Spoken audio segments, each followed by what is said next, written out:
Aloha, everyone. Welcome, welcome. Thank you for joining us for our Building Local Power panel. This is day 2 of our independent complement to the Hawaiʻi Energy Conference. If this is your first time, welcome. If you were here with us yesterday, mahalo and welcome back. My name is Sebastian Solark. I'm a graduate student at the UH Manoa Urban Regional Planning Department and a research assistant at the Hawaii Natural Energy Institute. A little bit about me is that my academic research focuses through an energy lens on investigating root causes, demystifying systemic challenges, and developing solutions that hopefully bolster societal, economical, and environmental prosperity and resilience. And it's my great pleasure to be your moderator for this incredible panel full of passionate community leaders and activists that are transforming our energy system through grassroots community-owned alternatives to our current centralized system. Community-led energy is something that I hold very close to my heart and my work. So today's panel is covering a very important topic, energy justice, because our panelists represent some of the most energy oppressed and burdened communities across Hawaii. Whether it is direct impact by industrial scale energy development that disrupts and threatens environmental and community well-being, or simply through high energy costs that further burden residents already struggling with the high cost of living here. But our speakers today will demonstrate just how possible it really is to change these injustices. So through community-led and owned energy systems that are rooted in culture, aina, and community benefit, their voices and work is essential to our transition to 100% renewable energy. As a quick reminder, this panel was created by a grassroots community hui alongside the Sierra Club, who is hosting the Facebook Live, to ensure that diverse perspectives and alternatives are a part of this mainstream energy conversation happening during the conference. It's important to make sure that the community voices be a part of the mainstream conversation during the Hawaii Energy Conference and make sure that it's all accessible to everyone. We believe that the current urgent transition to renewable energy is a prime opportunity to bring grassroots community voices together and at the forefront of power production decisions. And some quick housekeeping things before we get started. The format of the panel will be that each of our panelists will share a bit of their story, and then we'll transition to a small talk story on the growing of local power, and then we will end with a short Q&A from our Facebook audience. So please feel free to ask your questions throughout the presentation. They will be compiled, and then we'll do our best at the end to get to as many of them as possible. All right, so without further ado, I'd love to introduce Lori Buchanan, Vice President of Hoʻāhu Energy Cooperative. Auntie Lori is a born and raised Hawaiian from Molokaʻi. She is a mother and grandmother who is passionate about environmental and cultural protection for the future generation. She currently owns and operates multiple small businesses on Molokaʻi and serves as project coordinator for the Molokaʻi Maui Invasive Species Committee. Lori has decades worth of professional experience in the field of environmental conservation in Hawaii and has received commendations in recognition of her work from the governor of the state of Hawaii as well as the county of Maui. I'd also like to introduce Kapua Keliikoa-Kamai, a Kanaka Maoli that started life and school in Waiʻanae, then returned to finish high school. She is a U.S. Army brat, a USAF veteran, and Waiʻanae Valley Homestead lessee that's followed in her mother's footsteps by serving on the Waiʻanae Valley Homestead Association board, and now transitioned to advising the board. She considers herself a kupuaʻaina to the Waiʻanae Moku and has advocated in many areas, especially for her daughter's culturally based education phases, starting at the Punana Leo o Waiʻanae, Kekula Kaiapuni o Nanakuli, Kekula Kaiapuni o Waiʻo, and Halau Kumana, in which she's become more culturally grounded. She's also advocated for equity, social justice, and sovereignty rights in her community in Pai'aina o Hawaii. Next on our panel, I'd like to introduce Kamalani Keliikuli. Born and raised in Laie and graduated from Kahuku High School, Kamalani is currently president of Kukia'i Kahuku Community Group and works in the Hawaii State Senate for Kurt Favela. And last but not least, we have Ali Andrews. She is CEO of Shake Energy Collaborative, a public benefit corporation developing renewable energy projects that are designed and owned by the communities that host them.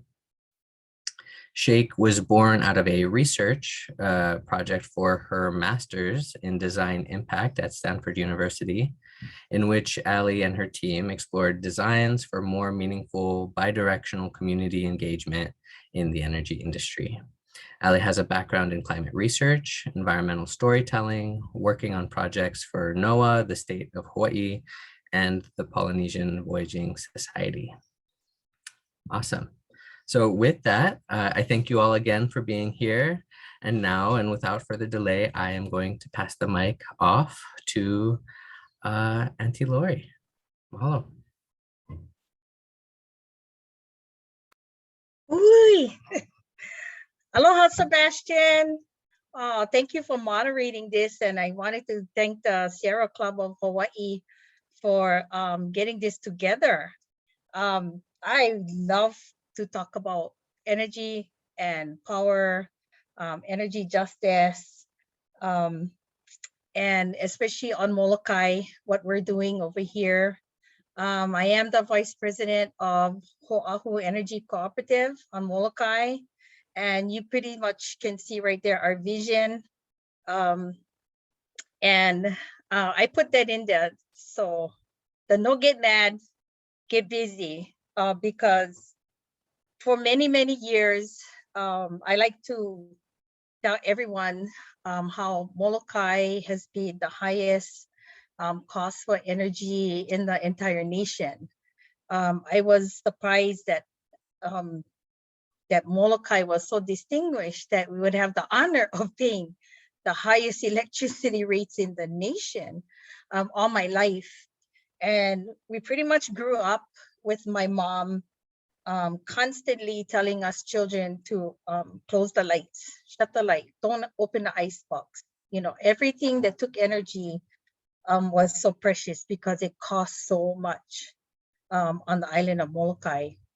And so when Hawaii became, took the turn to renewable energy and set our goal, then we saw what was trickling down in, I would say, solar farms and ulterior alternative energy. So HECO at the time, Maui Electric, put out a bid for a solar farm on Molokaʻi. There was little to no talk story with the community. It pretty much was, here's a company, not a local company. They were going to come in, they were going to build this solar farm, and that's it. And so, as most things on Molokaʻi, you know, everything became top down. And so the community is often left out of that process. And so that made me very frustrated. And actually all my life, the same type of extractive businesses that come to Molokaʻi and actually to even the state of Hawaii with little or no consultation with the community, really got me so frustrated that I began to advocate for a more open process, and actually a process that would give the community an opportunity to be the provider of this type of renewable energy. And that's how Oʻahu Energy Cooperative came to be. Because out of that frustration, you know, I really always remember what someone once told me was, don't get mad, get busy, do something about it. You're just going to grumble, or you're going to do something about it. So we started doing something about it. And lo and behold, there were other people who felt exactly the same way. And you'll see after this a picture of this eclectic group of people who banded together to become Oʻahu Energy Cooperative Molokaʻi. Next slide. I think we have a next slide. So, so many people feel like a David and Goliath kind of scenario, like, oh my gosh, you know, Maui Electric, Hiko put out an RFP on Molokaʻi. Long story short, the company that was going to build this project, for whatever reason, couldn't build the project anymore. And then community-based renewable energy came up. And I'm sure somebody else like Ali will talk about exactly what is CBRE, or shared solar, as we want to call it. And so this opportunity came up and we went for it. We didn't know how we were going to do it, except we already had formed a really good partnership, friendship with Ali, who is also on this panel tonight, and she can tell you how she came to Molokaʻi. But really through her help and through Sustainable Molokaʻi was really the seed that started to grow and grew our little cooperative into existence. And I'm very proud to say that it was a long, hard process, but all good things, you know, don't come that easy. You gotta work, and there's so much people that come, but you just gotta do it. And this is where I wanna provide hope. I listened to last night's panel, and what I wanted to say tonight to everyone that has come to me and said, oh, we want to do that, but we don't know nothing about energy. Well, we didn't hardly know anything about energy in the beginning. And that's why you have friends and partners that come in, and all you do is convey your community sentiment to them, and they can come and help you. And so I always say, nah, no scare them, go get them. So, and this is me with my president of Hoʻāhu Energy, actually looking at panels on his Leto Hale over there. So next. Anyway, oh, there you go. So if you look at this picture, this is Oʻahu Energy Cooperative, the board members, and a handful, I'll say 2 kupunas that give us a lot of good counsel. And in the beginning, I would say the person that helped us the most through Sustainable Molokaʻi was Ali, and experts, and you have to ask for help. And I remember kupunas always told me, and I wondered why they never just freely share their knowledge all the time. And one kupuna told me, well, since you ain't asked, I'm going to tell you. And I was like, oh, and is it that simple? You just have to ask. Yeah, it's that simple. You just have to ask for help. And so in asking for help, just this abundance of people who believed in the mission of energy justice, and helping that oppressive system of where we at right now. And that was covered very well last night by last night's panel.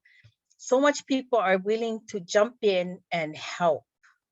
And that's what you see here. So I call them the very merry band of eclectic type of people from diverse backgrounds just came together for one purpose. But we all came with the desire to thwart climate change and to fight oppression.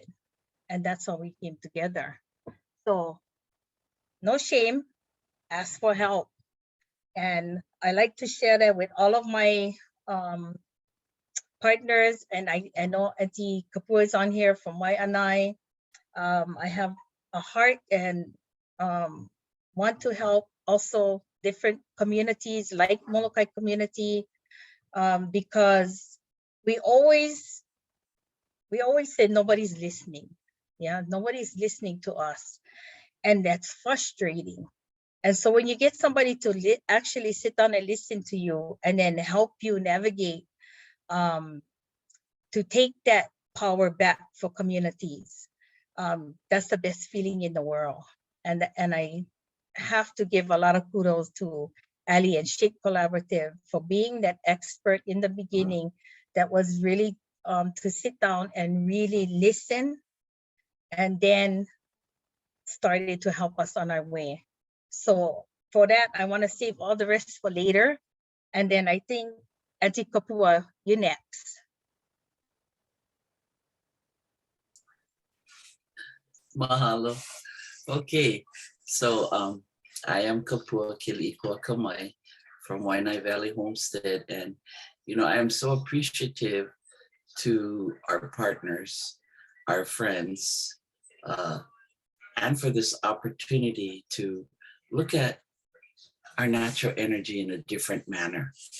Look at it from a community perspective, because I come from a community that has been exhausted from serving the whole island and yet not being able to have much of a say.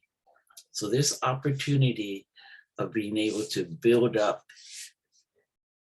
a community-based renewable energy shared solar farm is very new to me. I mean, even this whole, coming into the energy arena and all the things that it involves. I'm so thankful to our Hoʻāhu Ohana from Molokaʻi, Auntie Lori, Todd Yamashita, Chris O'Brien, and now we have Teresa from the Kohala Center that's helping us. Like Auntie Lori says, there are people out there to help us. We were blessed that we were invited into a conversation, and that has evolved months later into action. And this action is, let's be a part of what's coming anyway.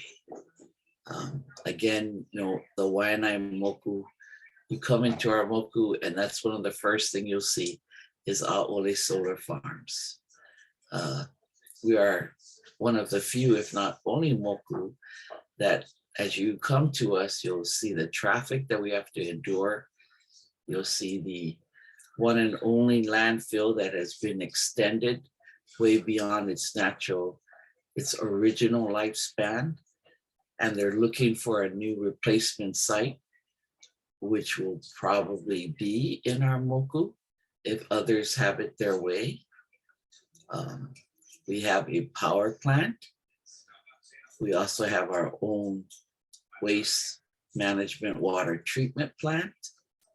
We have so many things that one community carries for the benefit of not only our community, but for the rest of the island. And yet, how is the rest of the island helping the rest of the island? So one of my things is looking at leveraging in each moku, how we can all help each other, starting off with energy. So I don't have as much history or knowledge in this arena. So I'm like you, I'm learning, and I'm gonna be more ears and just answer where your questions come in. Mahalo nui. And so I'm gonna now pass it on to Kamalani from Kahuku. Mahalo, baby.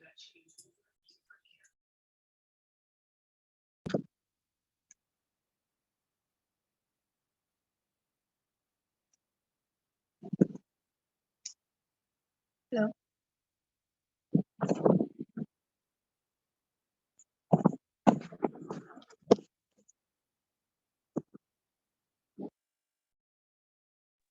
Can you hear me? Sorry. Yeah, you're good. We can hear you. Okay.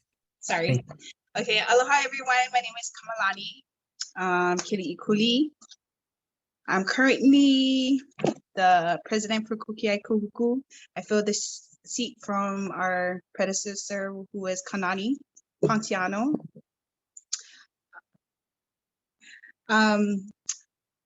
Well, we started our launch. So this first slide would actually show you the first time that we started. It actually started from a Cam Highway closure Facebook post that acknowledged the fact that they were going to be transporting the turbines.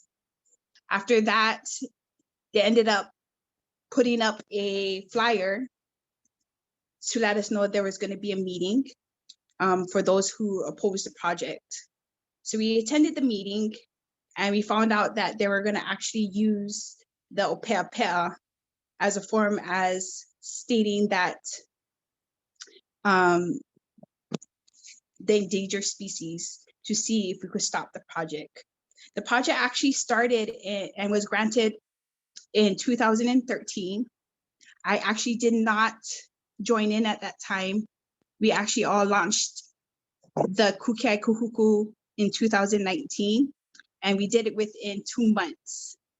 I also wanted to thank everyone who actually came out. We had a lot of help.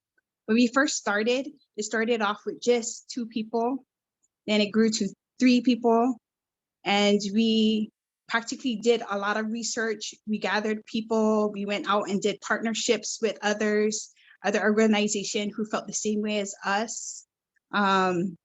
We also built our own committee with a lot of the parents who were against this windmill project, Napuamakani. And from there, we actually held meetings. We went door to door. We went onto social media. We did press releases. We held a lot of like flyers and took it out to door to let them know about the cause and effects of the turbines. We launched a video campaign. We also launched various things that we could get the word out there, because we knew that we had a limited amount of time to try and stop this project. And the project actually was in opposition by the community since 2013. Kahuku Community Association at the time did not oppose the project, and there was residents that they were able to get together that opposed the project also. But that wasn't enough. Had we had known a lot about the laws and a lot about the legislative process, I believe that we would have been able to stop it at that point. But we actually was on a time crunch in launching this effort. But we had received so many help from a lot of people. And like Auntie Lori and Auntie Kapua had said, that's the best thing you could do, is to ask for help. Because then you have a lot of people to come in who has that knowledge that could help with any type of process that we didn't know. But just don't let your group grow too big, because we learned later on that our group grew too big that we didn't know the direction of our goal to stop the projects went in different direction. So make sure you guys know what you guys are gonna do. Make sure you have people that's gonna stand by your side and stand you throughout the whole time you're there.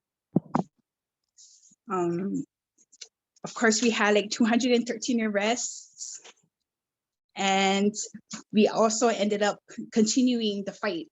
So a lot of us who were in the group all started different things. We had Lahui Foundation who started theirs. Sunny and Tavita ended up going out and also started to do a lot of the city process.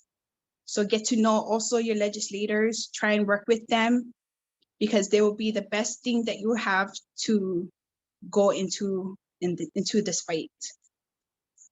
Even though we didn't stop it with our own project, we did actually get our voices out there, that a lot of people started to reach out and a lot of people started to know the different types of effects that the turbines give off. So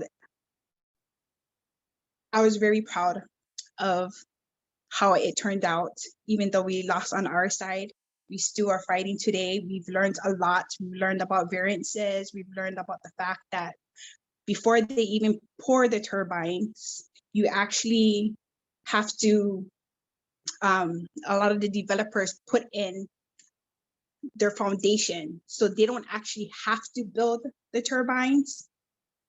They can just put the foundation in and then leave it like that, and the project's already approved before the turbine parts are over there. So it was a lot of learning experiences, and I'm still learning to today. We're still fighting the injustice and keeping our eyes more focused on a lot of the things that are happening around in our community. And I would encourage everyone to also get into understanding the legislative process, because that's the best thing that's going to help you also. So partnerships, build a solid team that you guys are going to stand all together, and you should be good. And I'd like to thank everyone for this opportunity. I'll turn the time over to Ali.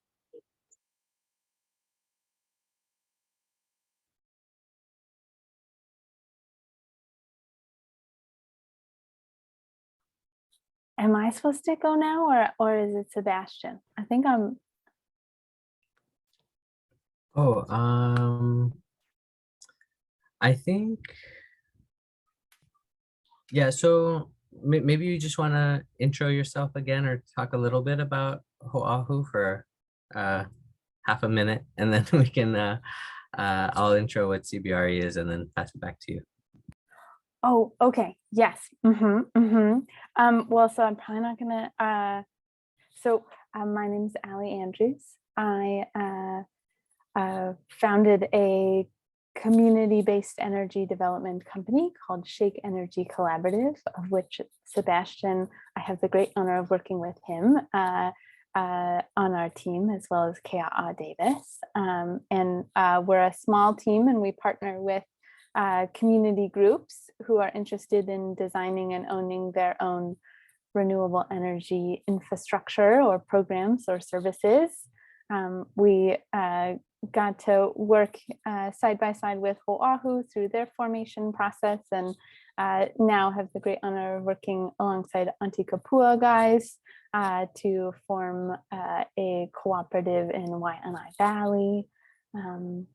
And we're based in Honolulu. We do a little bit of work in California, but mostly work in Hawaii now, which has been wonderful. And Sebastian, I'm going to pass it back to you to tell folks about community-based renewable energy program.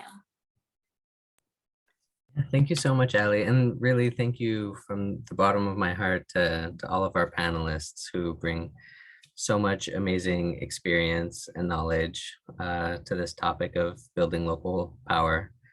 So CBRE is maybe a term that we'll hear a couple times throughout this session. It stands for community-based renewable energy. In Hawaii, really it amounts to solar farms. And it's kind of a different structure for allowing the design of the solar farm to really benefit a different group of people. And so instead of the solar energy just going out to the grid and having these more generalized effects, people can actually subscribe to the solar farm and get direct clean energy bill savings on their monthly electric bill.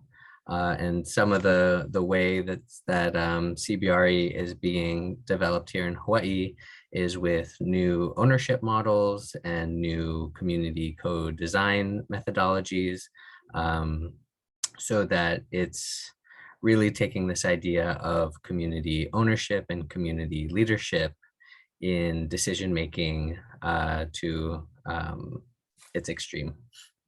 And if there's any other questions about that, we're happy to clarify. But to get us started with our talk story, oh yes, I would like to invite everyone to come back on video, and then we'll have our panel. Oh, it's so nice to see everyone's faces again. So to kick us off, maybe I'll ask you, Ali, because your work here in Hawaii around energy, you've had the opportunity to touch a lot of the, major goings on in energy justice. What has been kind of your motivation in doing the work that you do? Great question. Feel love that I've in the goings on. Okay, my motivation for getting into the work.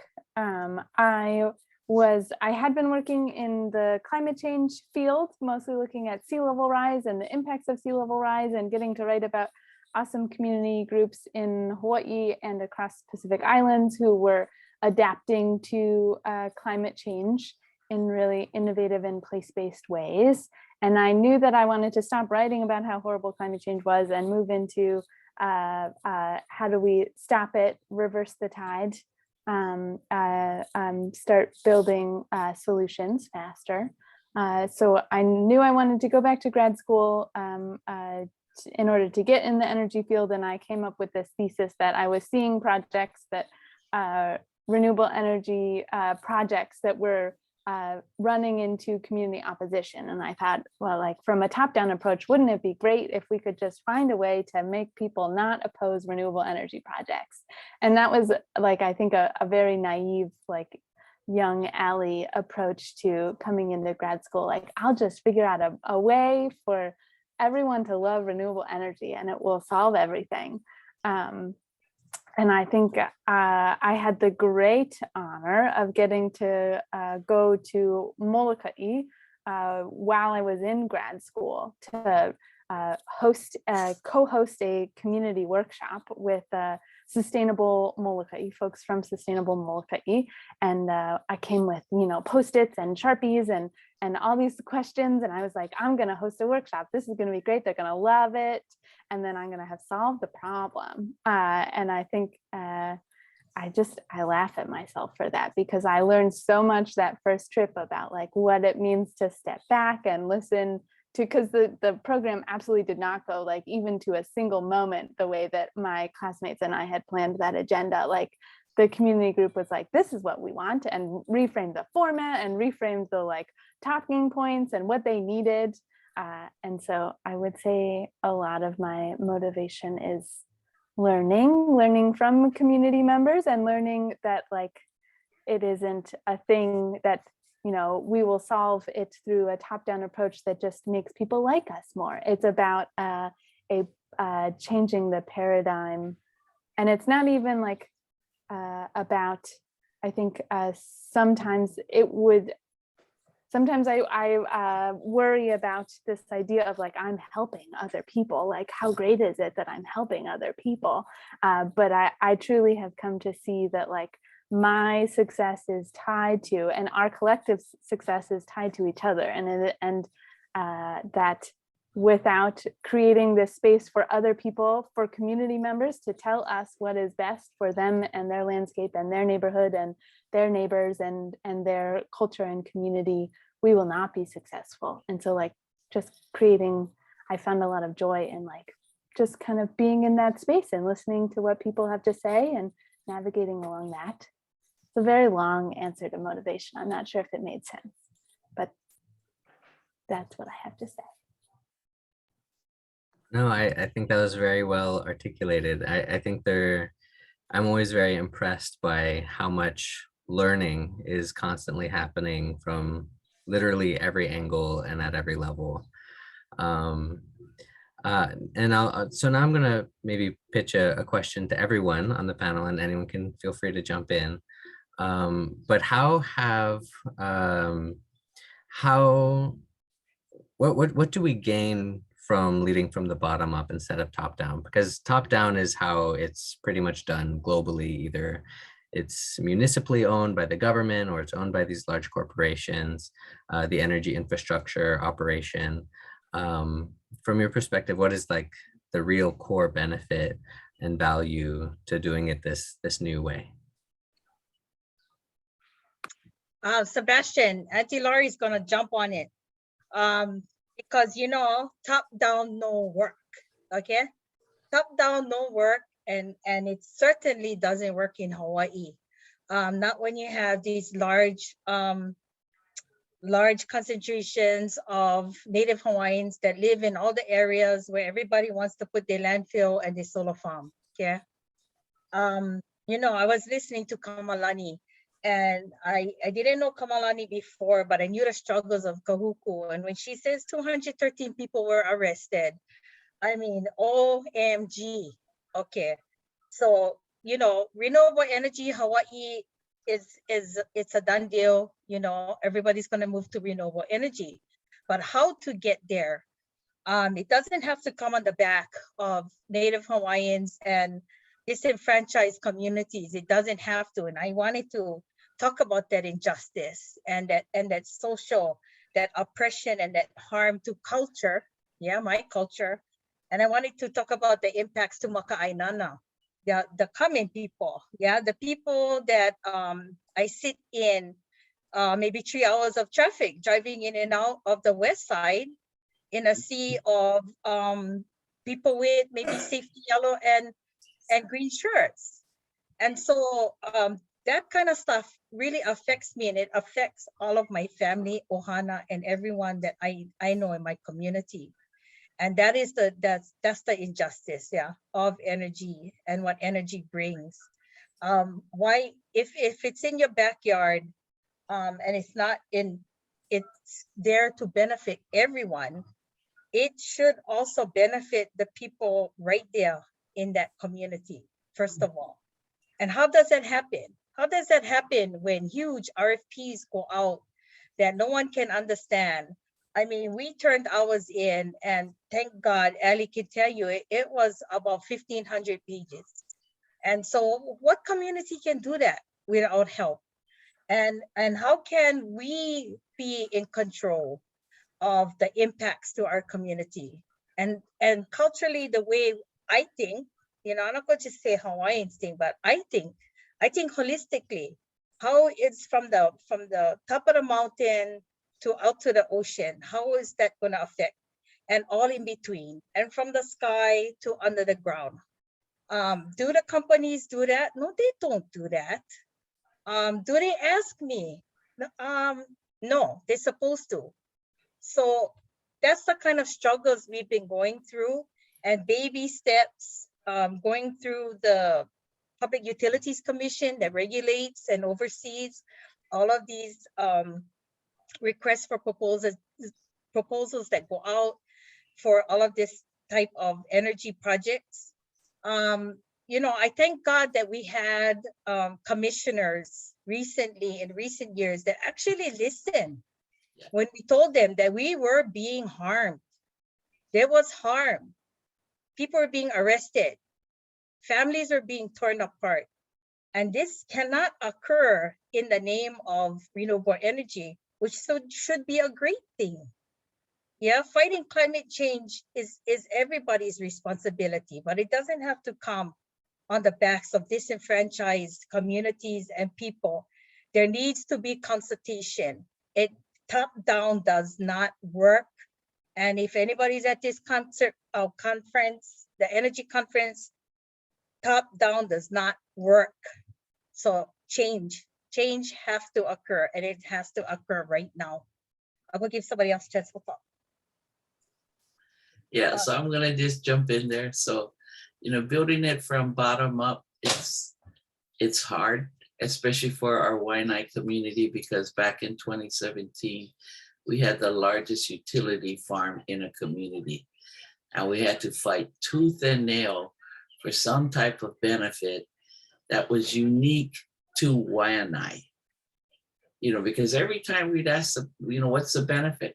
Oh, you get lower rates, yay. So how does that differentiate Waiʻanae from Kahuku, from Waimanalo, from Waikiki? It doesn't. We were all blessed with that same reduced rate. But like Kahuku, we are suffering something that Waiʻanae, Hawaii Kai, Pearl City, is not. And I really feel for our Kahuku neighbors and Ohana. Being out there at Kalailua, it was ugly. When you see those HPD, they come, and as time went on, they weaponized, they mobilized as if we were as if we were weaponizing. We weren't. We were just people. We were just Kanaka finally making a stand saying, this is not right, not only for Kahuku, but for any community to have that beast so close to the homes, so close to the schools. I mean, that is so hepa. And so our suffrage of having a silent but ugly solar farm, was nothing compared to what Kahuku faced. So to me, that's why Kahuku definitely needs to be voiced and needs to build up their community strength. And for Waiʻanae, I mean, I only know a few people. And as much as the people that I know, even less came to my meetings, to our community meetings. So it took us over 6, maybe 8 months to finally get people to commit to coming back again. So now that we've got some people that are committed at Kamalani, it is a smaller, tighter group. Although the broader community is welcome to come with us. But we recognize that, like Hoʻāhu, although they had many people that came, it really boiled down to a few core people that will stay at the table, put the time in, do the homework, and make the tough decisions for the broader community. So I am so glad that I do have some other community members that are joining us. We are still in the early developmental stages of, what is it that we want to do as a pilot group. I'm so thankful for the other more informed energy and many other things in our community, like Cynthia Resentis, who did send a letter to the Public Utilities Commission to ask them for a pause. Because just like you had shared, Tita Lori, is that, we need some, I'll use the word respite. We need respite from what has been just dropped on us, and fortunately, she had compiled a letter of community concerns, not only for the Waiʻanae Moku, but also to include Makakilo, Ko'olina, and Kapolei, because they're the ones that are also right next to the landfill that has been there for far too long. So we're very thankful for some of those people. And because they're so good and sharp, they're all over the place. So every once in a while, they'll pop in and see how we're doing while we are learning as we go. It's just hard, but it's something well worth the investment, because when we do it, we're going to plan it, we're going to design it, we're going to operate it, we'll work it. And then when the time is right, after we've paid off all the debt, we're going to actually own it. that's the intent and desire that I have for our community. But as a collective group, that's the way that I hope that we go towards. So I definitely appreciate Oʻahu for setting that template and for being so open and sharing. And for Kamalani, you know, for you folks, for doing what you need to do, you know, coming in as late as you did, but now you know, now you guys are informed. And that makes us even more empowered once we get informed. And then to have, you know, people like Shake Energy, who's willing to come in on their own dime because they have not been paid a penny yet. So it's like, wow, wow, wow. You know, if I think I'm putting in time, it's nothing compared to what Allie and her crew are doing for us. And so that's why I look forward to the day when we can actually make the decision, get approved, and have the funding to not only build our CBRE, but to do what's right. And that means to pay the people what is right. So this is Pono energy for Pono people. So I'll share that and leave that to you, Kamalani, to continue. Oh, thank you. First of all, I just want to thank Auntie Kapua for inviting me to come on and join on with her. We had so much help. And yeah, Auntie Lori and Auntie Kapua is right. We need action, and we need to do action now, and we need to do it as a community. Right now, working in the government, there's so many issues. And the best people that are gonna know about the community is the community members themselves. So if they can build a plan and they can come together, it'll be beneficial, not only towards energy, but even towards any type of things. Community involvement is the most powerful thing that can happen because only you know it best. And sometimes, I'm gonna be honest, there are sometimes the community members don't have a legislature to go to, so they will go to anyone. For me, I know Riviere, he came in and he helped out and he was doing his thing. And then we also had Senator Favela at that time. And so I wasn't working for him at that time, just to let you guys know. But I did join on with him after, and I learned a lot. And it's a lot of community building, partnership, being respectful to other people, and really building a solid group with each other. Like Auntie Kapua, the Waiʻanae people, they're so awesome in their support for us. I wish we were like Molokaʻi, who jumped in and they actually stopped their turbines in the beginning. So at that time, we didn't know the process for all of those kind of things, and we weren't involved in that. But yes, it was a big lesson, and we did learn a lot about it. So it's awesome to kind of build more relationships with other communities, because then you can share your knowledge and you can share your education. We can all work together to be able to come together and build like a solid and more better foundation for the energy. Okay, I'm going to turn that over to Ali. Thanks, Kamalani. I did have just a little thing to add to that question about why bottom up and not top down. I loved what Kamalani just said about like who is the best people to answer questions about the community are the community themselves. And I think that is an obvious but like not implemented tidbit of knowledge often. And Sebastian, I hope I don't embarrass you, but I just read a paper that Sebastian wrote for grad school today. He sent it to me many months ago, and I just read it today.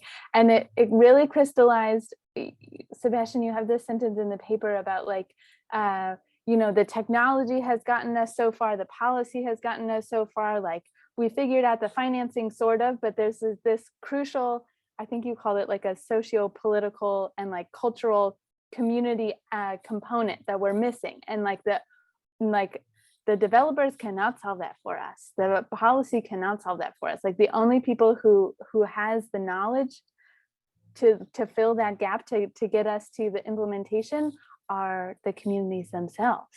Like there just is there's no substitute for that. We cannot engineer around that.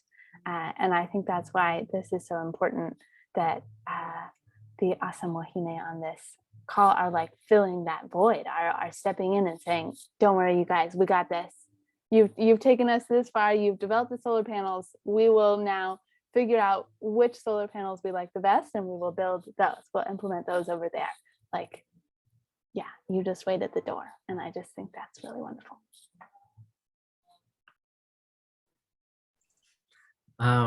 Well, I mean, you guys make my job easy as a moderator because you guys just like nonstop dropping EK bombs. But we do have one quick question from the Facebook, and we've got a couple minutes left, and I think it's a very important one. It says, as communities, we are often clear on what we don't want. Will you please speak to the importance of being just as, if not more clear on what it is we do want as a community?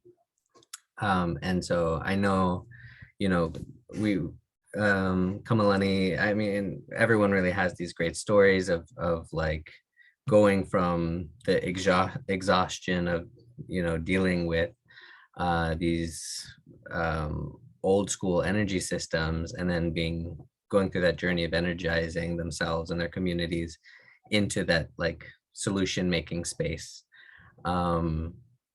I'd love to toss that back to you folks to maybe give 1 or 2 minutes on how you guys are articulating those clear visions for the future.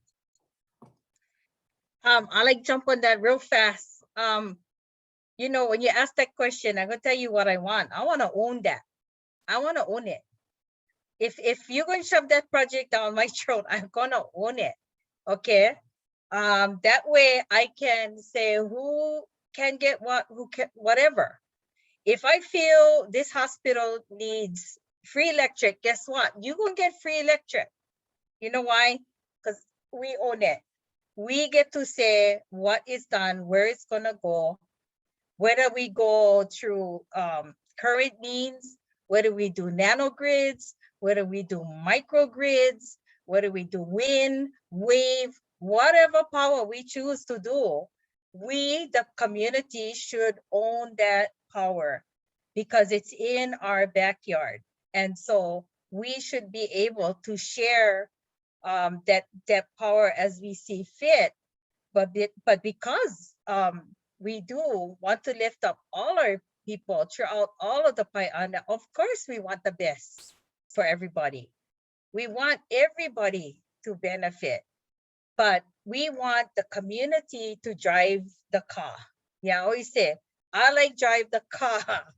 I don't like being a passenger. I don't like be dragged along in the car. I don't like be run over by the car. I want to drive the car.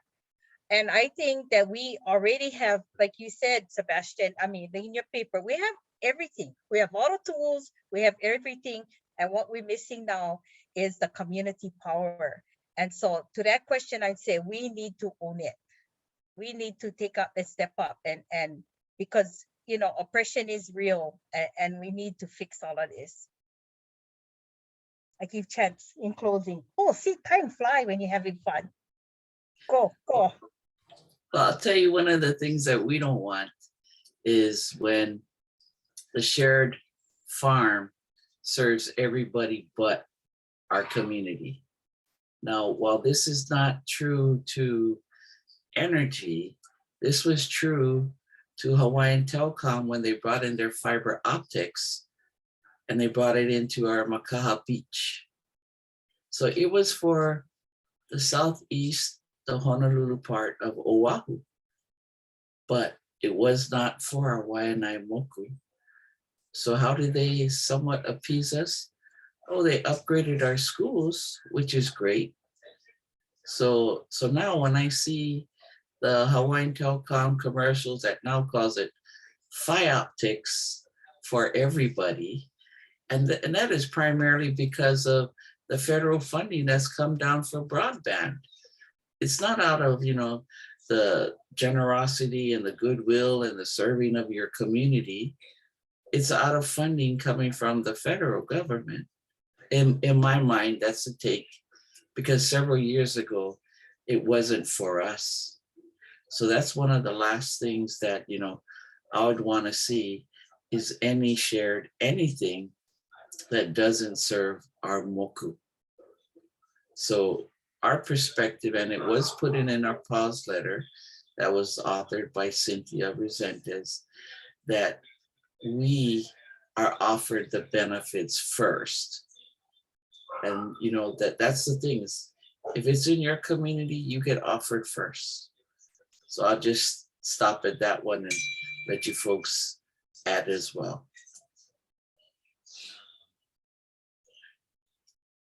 Okay, I just gonna pick up a little bit after Auntie Kapua. But yeah, just like Auntie Lori, we want to have the power to ourselves, of course, because the funding should be coming to us if we're gonna be supplying the energy. And then on top of that, taking off of what you were saying, Auntie Kapua, in regards to the funding. So this phase for the project here was just nearly 20 million in tax credits. They're given 20 million just in tax credits. So yes, they are funded by the federal for these projects as developers, and then they turn it over and then make money, extra money on top of that. So that is totally true. And a lot of these projects are also like funding other projects. So it's just $20 million in tax credits, but guess what? Guess how much they're making on top of that? Way more funding that should be going into the community so that we can fix the infrastructure and take care of the people that live on the land. And I'm gonna turn the time over to Ali. Mahalo, Kamalani. I think the only thing I'd like to add to that is that I sometimes on the industry side, I hear like there are like only discrete decisions that community members would care about, and there are all sorts of other things that like we're better suited to solve because, you know, we're the experts. And I just I think through my experience working with community members that it's amazing, you know, how much we can learn together and then form an opinion about together and then implement together. That like they're down to like, what module type are we going to buy? What type of inverter? I think inverters are kind of boring, so I don't care as much about them, and we didn't spend that much time on them. But like we spent so much time learning about batteries and coming together and getting down into the nitty-gritty details of that. Like community members have a lot to say about that, and don't think otherwise. Yeah, okay, I'll stop there. Thanks. Fantastic. Thank you guys so much. We're almost at time, but I did want to give everyone a chance for some closing remarks. I love this this format we've got going. Auntie Lori, do you want to start us off with some closing remarks, just wrapping up our thoughts on local power? Local power is local power, so the local community should be the ones that are developing these projects. It just makes sense, and I have to encourage all other communities out there to just step up. You know, when we first said, "Oh man, this project on Molokaʻi, how much money we gotta? I mean, what is this project gonna cost?" And somebody said, "Oh, maybe $18-19 million." What? $18-19 million, you know. Guess what? We did it. We did it. We were able to secure that. With help from people who cared about us and oppression and the injustice that they saw that was happening on the ground by these big extractive companies that come in and they are the only ones that are awarded these projects. And so if we have to, I just want to encourage all of our communities out there to step up and step out in faith. It took a lot of faith and it took a lot of hard work, but you know what, in the end, it's our communities that are going to benefit. So I wanted to just thank you again, Sierra Club. You guys are awesome for always hosting these types of discussion that you're not going to get at the regular conference. So my ka'i, more. Thank you. Ayo. You know, so without partners, without friends, without businesses that will come to.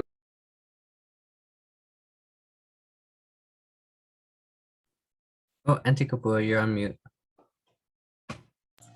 Celebrate AOT. So I'm just thankful for all of you folks as well, and all of those that are yet to come, because we still need a lot of help. You know, we got a lot of decisions to make, you know, by July, because we need to put together our initial proposal for the Waiʻanae community-based renewable energy shared solar farm. This one here is going to be small because, as I say, it's a pilot, but it's going to show the community that working together, we can do it from the bottom up.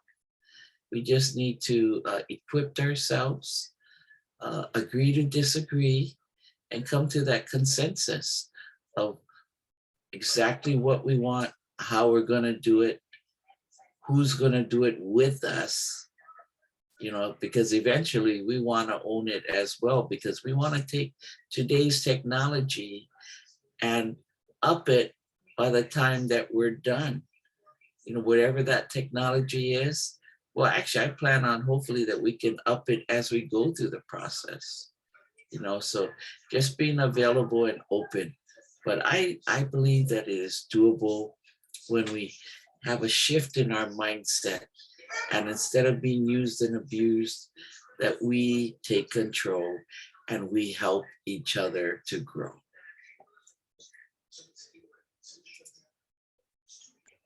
Oh man, I don't know what for saying. You guys practically said everything. But yeah, I really encourage everyone to come out. It's been wonderful linking up with different communities, because they've been the drive for me to be able to continue the fight. But yeah, like Auntie Lori said too, nos get them, go get them.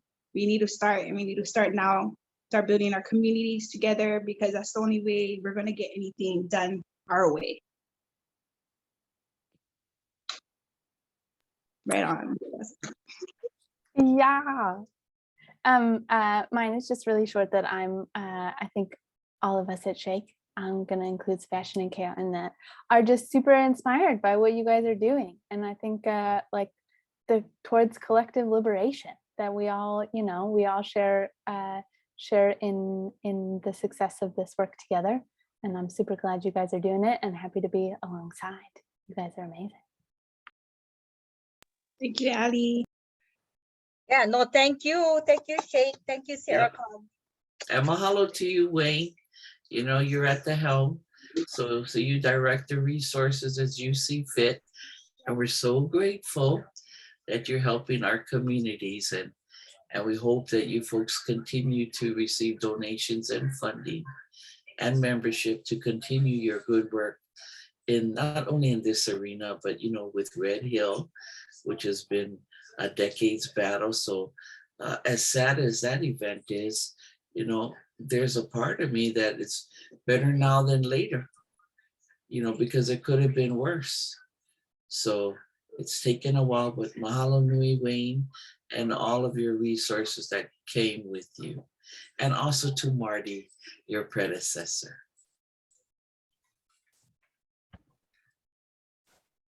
Okay, mahalo. Yeah, mahalo everyone. Thank you Aloha. everyone on the Facebook audience. It was great having this panel, truly a blessing. And there's so many more questions I wish I could ask, but an hour is just not long enough. And then thank you, Lauren and Wayne, for doing all the backup stuff for supporting this panel. But with that, I think we'll say aloha, hui ho. Aloha, Aloha. everybody. Mahalo. Aloha Aina. Aloha, Ina.